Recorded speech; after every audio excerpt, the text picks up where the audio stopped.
boshqalarni holatiga qarab, boshqani kiyimiga qarab, boshqani ko'rinishiga qarab baho bermaslik kerak. Biz bilmaymiz. Hajida o'tirganimizda qop-qoragina bir odam keldi, namozga turyapmiz, umraga, hajga borganlar bilasiz, safga odam talashib ketadi. Bir odam bu yoqqa kelsa haydashyapti, bu yoqqa kelsa haydayapti, ko'rinishi juda yupun, kiygan kiyimi ham juda bir sodda, shunaqa bir odam, hokisor bir odam turibdi. Men chaqirdim, keling birga sig'ishamiz deb. Arabcha gapirdim.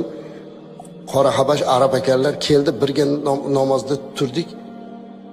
Keyin bilsam u odam dunyo bo'yicha 10 ta qiroatning eng katta sohiblaridan, ijozat sohibidan bo'lib, yetim bolalarni qori qiladigan maktabning mudiri ekan.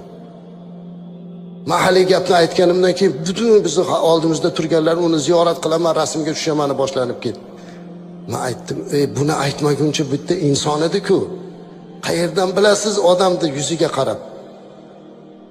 Biz kim deb o'ylagan Allohning qoshida avliyo bo'lsa nima qilamiz? Shuning uchun hech qachon odamlarni tashqi ko'rinishiga qarab baho bermaslik kerak aslida.